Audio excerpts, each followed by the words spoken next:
મિત્રો આપણે દર્શન થઈ ગયા છીએ ને હવે આપણે ધીમે ધીમે નીકળી ગયા છીએ. હવે કઈ બાજુ જવાનું ભાઈ? હવે આપણે જાશું મેન મંદિર, કૃષ્ણ સુદામાનું મંદિર છે ને, જ્યાં સુદામાજી ને કૃષ્ણ ભગવાન મળ્યા હતા, ત્યાં બંનેનું ભેટ થયું હતું. અને ભેટમાં સુદામાજીએ કૃષ્ણ ભગવાનને ચાવલ આપ્યા હતા, ચોખા આપ્યા હતા, જે પંચમુખી ચોખા કે ત્રણમુખી ચોખાનું નામ કહે છે એને, એની ભેટ હતી. જે ચોખા એ બતાવ્યું એ આ મેન મંદિર આવડું હતું. ચાલો આપણે મેન મંદિરે જઈએ છીએ દર્શન કરવા માટે. આશાપુરા માતાજીનું મંદિર તો અહીંયા હનુમાનજીના મંદિરની બાજુમાં જ છે. ઓલું મંદિર તો આગળ આવી જાય છે. ચાલો આપણે ત્યાં મંદિરે દર્શન કરવા જઈએ. તો મિત્રો આપણે બેટ દ્વારકામાં જે સોનાની નગરી કહેવામાં આવે છે દ્વારકાધીશની, તેના દર્શન કરવા જાય છીએ મિત્રો આપણે. તો તમે જોઈ લો કે આવો નજારો છે મિત્રો. આવડો આખો રોડ જો અહીંયાથી મેં તમને પાર્કિંગથી દેખાડ્યું ને, ત્યાંથી આ રસ્તો આખો આવતો હોય છે, પણ કોઈ કારણોસર આ રસ્તો બંધ છે. એટલે રિક્ષાવાળા બધા આમ પાછળથી આવતા હોય છે ને માણસો બધા આવવું હોય તો અહીંથી હાલીને આવતા હોય છે દર્શન કરવા માટે. શું કામ બંધ છે તે તો ખબર નથી. તમને કોઈને ખબર હોય તો કોમેન્ટ બોક્સમાં મને કહેજો. કેમ કે અહીંના લોકોનું તો લોકલ લોકોનું તો કહેવાનું જ કંઈક અલગ થાય છે, પણ સાચું શું એ ખબર નથી. તો આવડું આ બાજુ જાય છે મેન મંદિર સાઈડ દર્શન કરવા માટે. અને આ બાજુ કંઈક રસ્તો જાય છે રૂક્ષ્મણી મહેલ, સોનેકી દ્વારકાજી કહેવામાં આવે છે. જોઈ લો, એનું અહીંયા બોર્ડ મારવામાં આવ્યું છે. તો ચાલો આપણે પહેલાં સોનેકી દ્વારકાના દર્શન કરી આવી અને પછી મંદિરે દર્શન કરવા જાય. તો કાંઈક આવો રસ્તો છે ને આવા રસ્તેથી આપણે હેલું જવાનું હોય છે. બધા લોકો ઓલી બાજુ જાય છે, પણ આપણે ઊંધા આ બાજુ જાય છીએ. પહેલાં સોનાની દ્વારકાના દર્શન કરી લઈને પછી દ્વારકાધીશના દર્શન કરવા જાય મિત્રો. તો ચાલો ધીમે ધીમે આપણે આગળ હેલા જાય છીએ. તો મિત્રો કાંઈક આવો નજારો છે સોનાની નગરી દ્વારકાધીશનો. તો ચાલો આપણે અંદર દર્શન કરવા જઈએ મંદિરને. અને તમે ગેટનો નજારો જોઈ લો, કેવા સરસ મજાના બે હાથી રાખવામાં આવ્યા છે આ જગ્યાએ. જોઈ લો મિત્રો, આખું મંદિર સોનાનું હોય એવું જ લાગે છે. ગોલ્ડન પેન્ટ કર્યો હોય છે, ખાસ ખબર નહીં સોનું હોય તો નક્કી ન કહેવાય. આ તો મારા દ્વારકાધીશના આશીર્વાદ કહેવાય, સોનું હોય તો કંઈ નક્કી નહીં. ચાલો આપણે મંદિર અંદર જઈએ. આખું મંદિરમાં ગોલ્ડન પેન્ટ જ કરવામાં આવ્યો હોય. જોઈએ મિત્રો, જ્યાં લગી તમારી નજર જાય ત્યાં લગી સોનાની નગરી છે ને એકદમ શાંત વાતાવરણ અને મંદિર જોઈએ.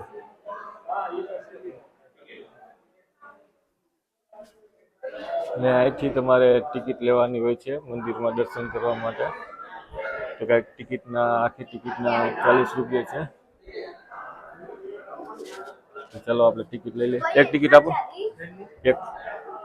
તો આપણી ટિકિટ આવી ગઈ છે. તો તમે જોઈ લો ટિકિટના દર. નાના છોકરા માટે અડધી ટિકિટ હોય છે અને મોટા માટે આખી ટિકિટ હોય છે. તો ચાલો આપણે મંદિર અંદર જઈએ, દર્શન કરીએ ભગવાનના. તો કંઈક આવું મંદિર છે ભગવાનનું. તો ચાલો આપણે મંદિર અંદર જઈએ દર્શન કરવા માટે. સોનાની નગરી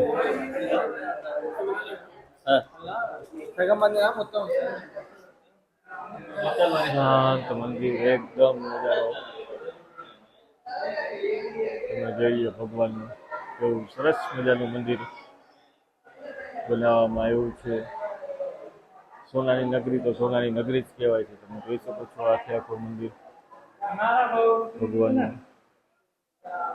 ચારે બાજુનો નજારો પેલા હું તમને દેખાડી દઉં, ઉપર નીચે બધું આખું તમે જોઈ લો. કયું મસ્તીનું કામકાજ છતમાં કરવામાં આવ્યું છે અને આખું મંદિર કેવું બનાવવામાં આવ્યું છે તો તમે જોઈ લો. પછી આપણે ધીમે ધીમે હવે આખા દર્શન કરવા જશું ભગવાનના. તો અહીંથી શરૂઆત થાય છે. એક આવું મંદિર છે, જોઈએ. આખી ભગવાનની લીલા જે છે, આવડી આ સુદામાની લીલા, જે સુદામાના પગ ધોયા હતા તે વસ્તુ આમાં દર્શાવવામાં આવે છે. ભગવાન શ્રી કૃષ્ણ તમે જોઈ શકો છો સુદામાના પગ ધોવે છે તે આખું બનાવવામાં આવ્યું છે અહીંયા. અને સાથે બેસીને ચર્ચા કરે છે, વાતચીતો કરે છે તે પણ બનાવવામાં આવ્યું છે આ જગ્યાએ, ને આ જગ્યાએ રાખવામાં આવ્યું છે.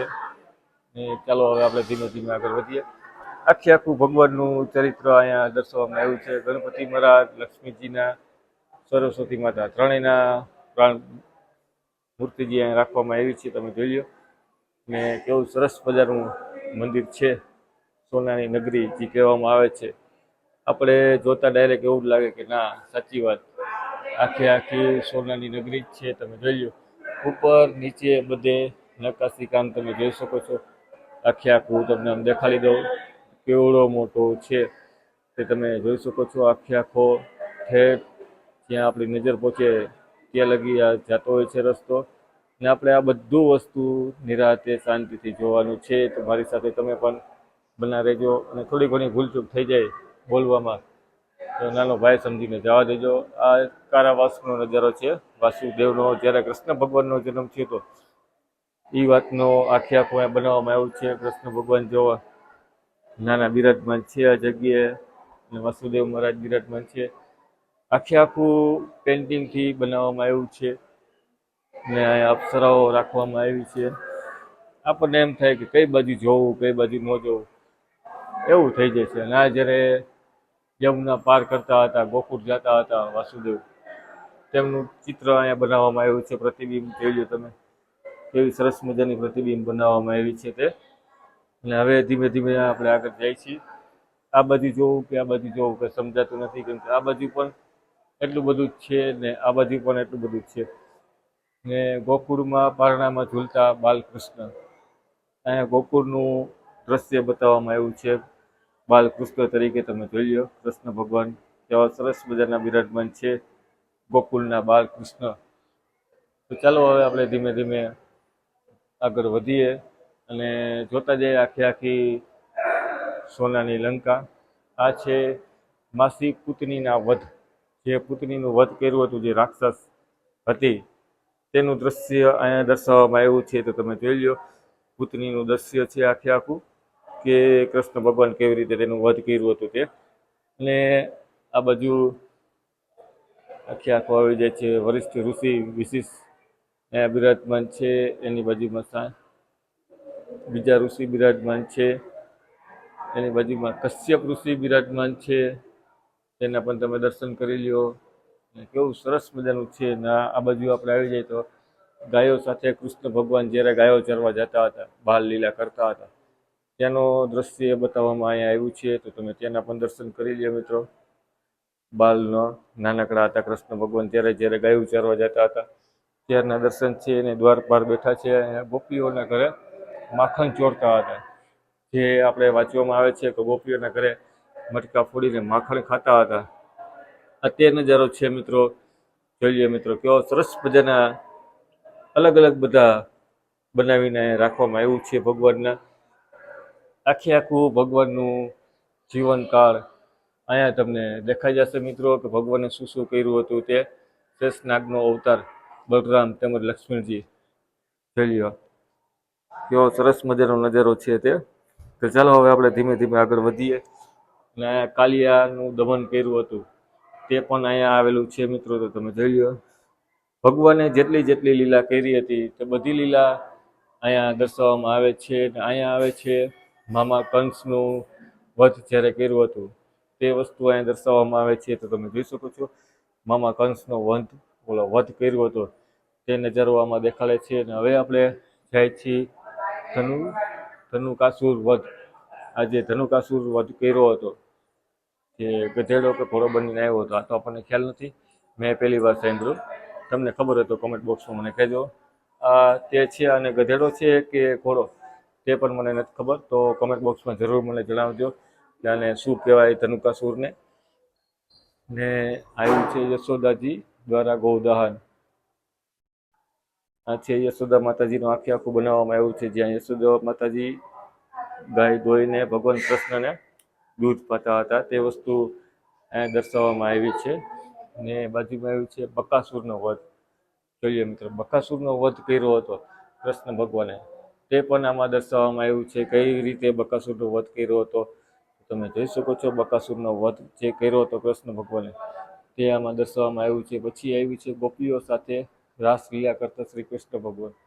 જોઈ લો મિત્રો, બધી ગોપીઓ અલગ અલગ છે અને બધાની સાથે કૃષ્ણ ભગવાન એક સાથે રાસ રમતા હોય તેવું સરસ મજાનું દ્રશ્ય અહીંયા બનાવવામાં આવ્યું છે. તો તમે જોઈ શકો છો આખું દ્રશ્ય કેવું સરસ મજાનું છે, ગોપીઓ સાથે રાસ રમતા હોય એવું કૃષ્ણ ભગવાનનું.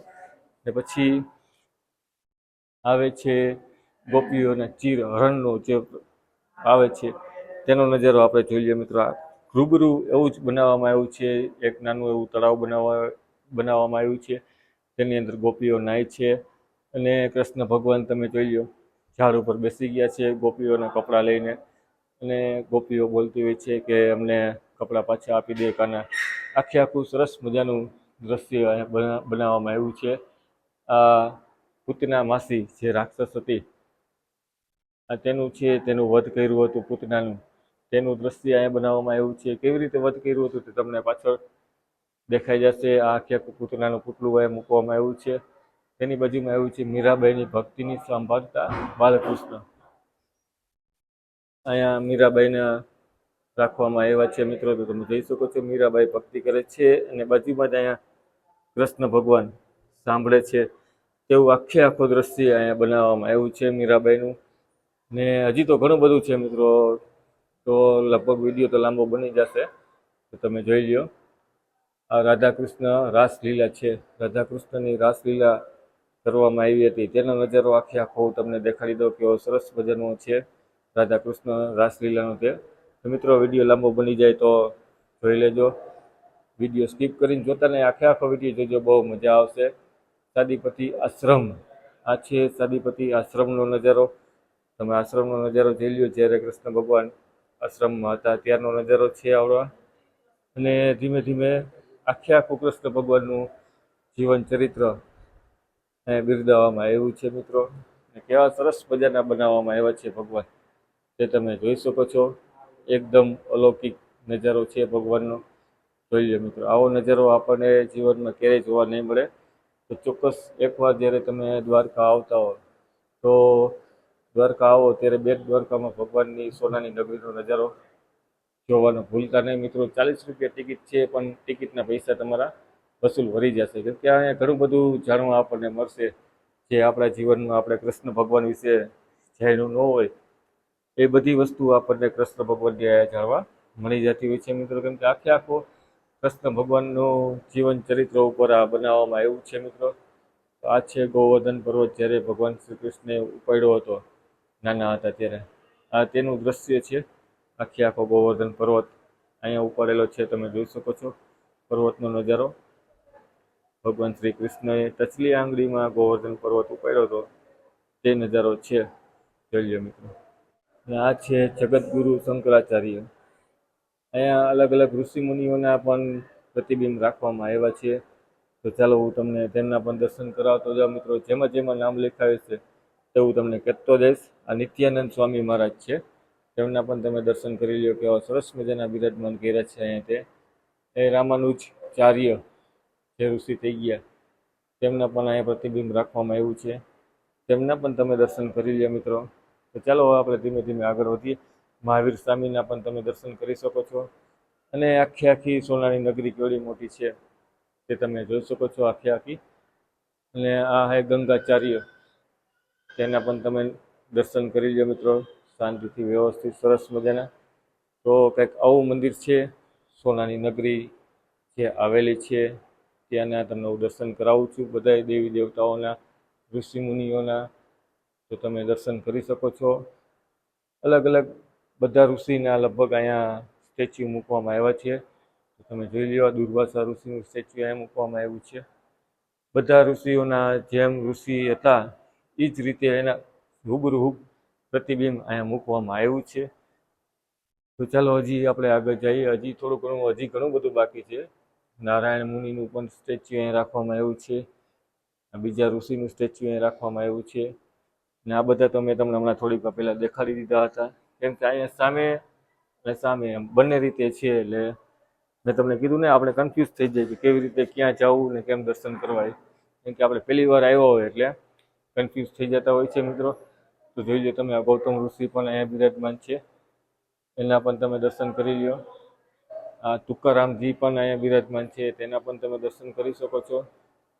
તો નાના મોટા લગભગ બધા ઋષિ આપણે અહીંયા આવી ગયા છે.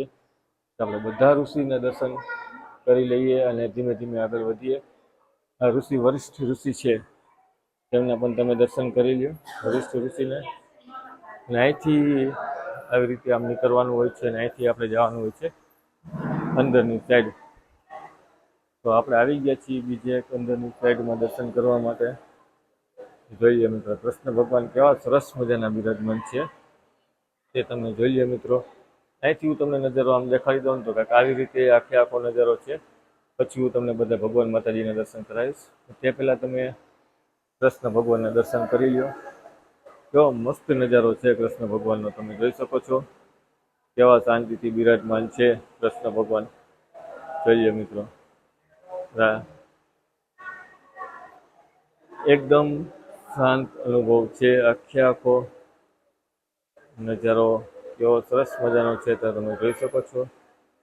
ભગવાન કૃષ્ણના નાભીમાં બિરાજમાન છે બ્રહ્માજી. આવું અલૌકિક તમે દ્રશ્ય લગભગ નહીં જોયું હોય મિત્રો, તો તમે જોઈ લો.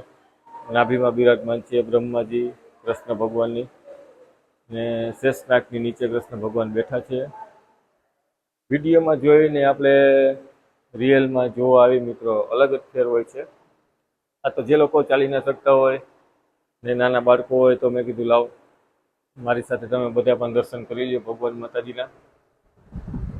અને આવી રીતે જગ્યાએ કુલર ને પંખા ને બધી વસ્તુ રાખી છે, જેથી કરીને ભક્તોને ગરમીનો અહેસાસ ના થાય ને ભક્તો બધા શાંતિથી ભગવાનના દર્શન કરી શકે મિત્રો. તે હિસાબથી આખું મંદિર આ સોનાની નગરી જે કહેવામાં આવે છે તે બનાવવામાં આવી છે મિત્રો. આ છે ગજલક્ષ્મી અને અલગ અલગ માતાજીના અલગ અલગ પ્રતિબિંબ અહીંયા મૂકવામાં આવ્યા છે મિત્રો.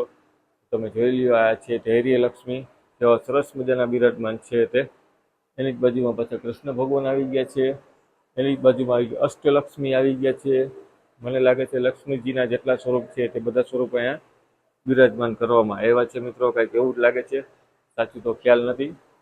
તો ચાલો આપણે ધીમે ધીમે આગળ વધીએ, દર્શન કરવા માટે જઈએ બધે. આ છે ધનલક્ષ્મી, એ કાંઈક આવો નજારો છે આખા પરિસરનો, તમે જોઈ લો. ઉપર રાધે કૃષ્ણ બધું લખેલું છે તે તમે જોઈ શકો છો. આખું મંદિર કંઈક આવું દેખાતું હોય છે મિત્રો. જોઈ લો કેવો સરસ મજાનો નજારો છે તે.